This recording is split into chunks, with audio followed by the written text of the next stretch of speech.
Well, I just played really, really bad up until 1-5. I couldn't put in a ball. I honestly, I felt like my upper and my lower body were swapped because normally you're supposed to um, be have tension in your legs, right, to be low, and be loose in the upper body. And I was very loose in my legs, but very tense in my upper body, so that was not working. And after that, I think I played fine. I just played the 2 games at 5-all. I didn't play well. Otherwise, I should have won the first set as well. Is that just when we get to these surface change times when she's been playing on grass and Yeah. we get into the hardcore swing, it's just a matter of getting some time? Yeah, and I think Stanford is really special with the conditions. The ball really flies and it's hot. And today was a little breeze. It wasn't bad, but the last days when I was practicing, it was really still. And so I think I also felt that the last year I played for the first time, and also the first match I didn't play great because it's different. The ball flies. You have to really feel the court, and then after that it was fine. So I think today was the same thing kind of. It was just really really bad in the beginning.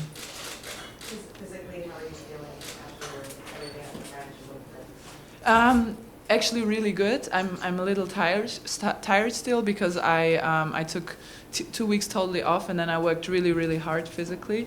I think I've probably for the last 3 years I haven't worked that hard because after my injuries I needed to find the balance, how much I can do, how much I can push myself, and now I've been working really hard, and I've become again really physically strong. So I'm really looking forward to the US swing. I think I'm gonna play really well. It's just now I'm still a little tired because we up until this tournament we went in it pretty hard. So just seeing how this tournament rolls, and then I think when I recover a little bit, it will all hopefully come together for the US Open. It's never that easy to say, but it was really difficult for me at during the clay swing when I had my food poisoning, and then I injured my thigh, and I just didn't seem to get on the ground again, and I just didn't have the time between the grass and the clay to get in physical shape again, and that was really annoying. So I was never on top, and now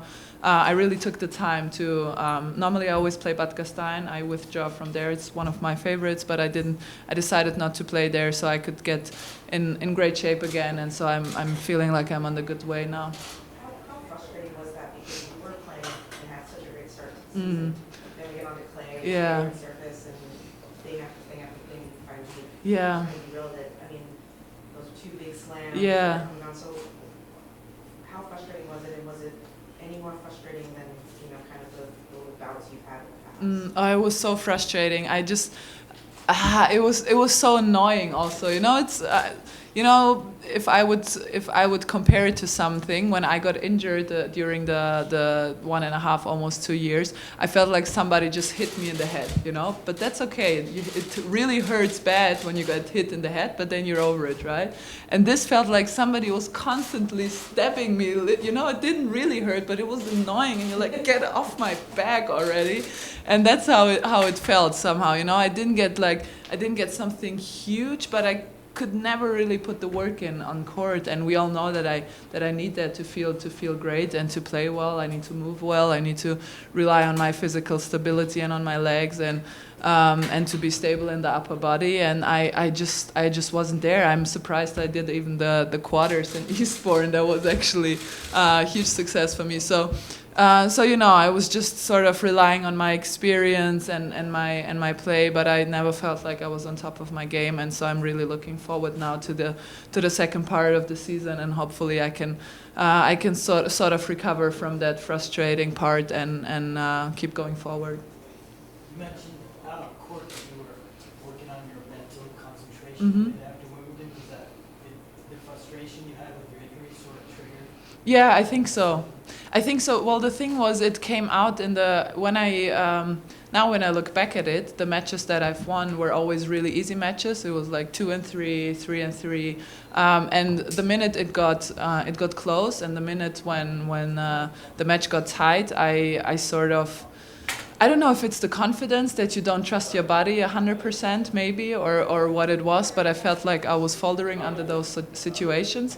And so I really took my time now and worked every day, worked for at least half an hour with visualizations and just focusing, meditating, concentration work, different stuff. I tried a lot of different things, and I felt like it has helped me tremendously. And so I think I used the break really well after Wimbledon.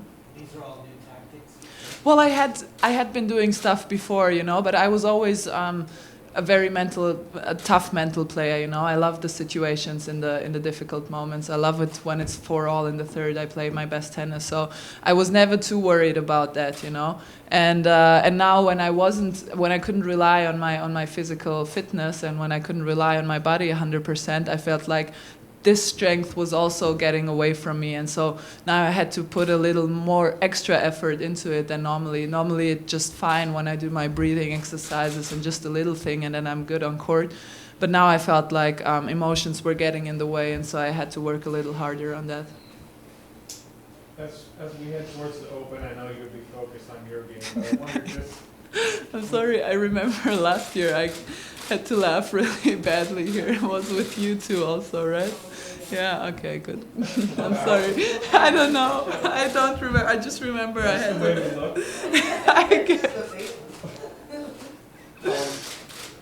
You're focused on your game, of course, starting again. But as you look at a player like Serena, as she goes into the Open with, chasing Stephanie and chasing the Grand Slam, can you reflect just on where she is in this moment in her career? Well, I feel like she's really above it. I don't even feel like she should have... I mean, I'm not in her head, but the way I see it from the outside, I don't even think she should have pressure, because she's just so above everything else. It's difficult for me to put it in words what I mean, but I feel like she's above all this, the media, the matches that we play, the tournaments, the Grand Slam first rounds. She's just reached another level. She's reached legend level already a few years ago, but really this year I think she showed it, because she wasn't playing great, but she won all three. I mean, for her abilities, she wasn't playing great, but she just won all the slams, because she's one level above all of us, and that's amazing to see, and it's amazing to be part of this legacy. But also, I just feel like that. It's, here, and we are here. We are somewhere here, and she's up there. Is that a place that you're looking for? Because you're a person who always talks about balance on and off the court, and trying to find that place where it all comes together. Could she possibly have balance in her life and achieve all she has? I really don't know. She's one of a kind, It's difficult for me to look at Serena as a comparison when she's so unique also in the way she's achieved things. And if you want to learn from others, you kind of have to look at people that are maybe more similar to you, or maybe just more like a regular person. I feel like Serena is just so different from everybody that I know, and it doesn't matter if it's professional athletes or other people that have achieved a lot of things. She is just very, very strong-willed and has these huge emotions inside of herself that I have as well, but she can use them for her advantage, and that's really amazing to see. She somehow triggers them, and she can sort of streamline them into the direction she needs them to go.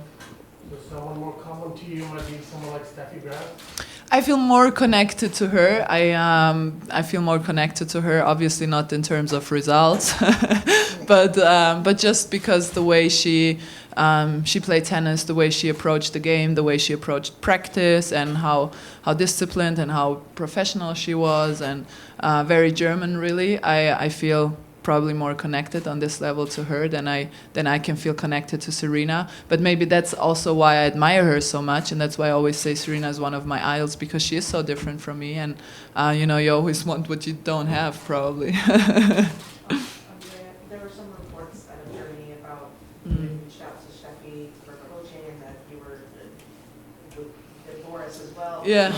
I don't know what got Yeah. lost in translation, if anything got lost in translation, but can you clarify Yeah. kind of all of that? Well, the thing, I asked Steffi if she would be interested in coaching me or just mentoring, probably more, not really coaching, but mentoring. And she said she's always there in Las Vegas whenever whenever I'm there, but she doesn't want to travel at all. So not even, a few tournaments, not at all. And Boris just has helped me more, actually coincidentally, not really that I have reached out to him, but after my loss at the French Open, I was sitting alone at lunch, and he just came and sat with me, and we talked. And he had seen the match, and we talked about it, and he gave me a few tips. And then he gave me his number, and he said whenever I need something and whenever I have a question, I can ask him. And so it sort of got. It turned into a ritual at Wimbledon that whenever we saw each other, we went to lunch together in the players' restaurants, and I just asked him, probably for him, stupid questions, but just stuff that interested me and I wanted to know, and I felt like he really helped me a lot with these questions just by talking to him. I got I got a little look into his head, which was great for me, and also he came to watch my match, which meant a huge deal for me. And so it's just good, to have somebody that I can, when I have a question regarding Grand Slam champions that I cannot relate to yet. It's really good to just have somebody that you can call up anytime or just go there and ask him, listen, Boris, how was that? And how is that? How do you keep your energy up in over 2 weeks and stuff like that, And so he really helped me there. So that's actually, it's not a huge deal, but probably, I don't know, in US it came like they are both coaching me now at the same time. But I mean, do you reach out to them because they're German, or do you reach out to them because they're great champions in your circle? I mean, what? I think both. Well, I just, Steffi actually was more like, because in Las Vegas they have this camp of Adidas, so I did practice with her a few times, and I did talk to her, and she always helped me a lot, and the things she said were very on point, very accurate, and she doesn't say a lot, but when she says it, she really hits the point. And so I don't know, I was lying in bed and I just got an inspiration, so I wrote her an email, and she was very nice, but as I said, she just has no interest at all in traveling. And Boris was a coincidence, really. It was, I don't know, call it destiny, call it whatever. I was just sitting alone, and he asked me if he could join me, and then we started talking, and we always talked a little, but we never talked about more serious stuff, and we just had a good vibe, and I think he respects me, and I obviously have a huge admiration for him. All right, so when Serena pulled out, what emotions were you feeling, and then what do you think it does for your chances of possibly winning this title? I didn't even know that she pulled out, because part of my mental practice is I got off most of social media, and I'm just trying to keep low on these things, and I try to keep it low key and save my energy for other stuff. So I had no clue. Just yesterday I went as Madison. Who was it? Aga and me. We went as a substitution for the champions reception. So we were there like, hey, we didn't win it, but we're here. And that's when I found out. So that's when I actually found out. So I didn't have any time to look at the draw to see anything. I'm just trying to focus on my matches that I have to play, and that's all I do. More questions? Thanks.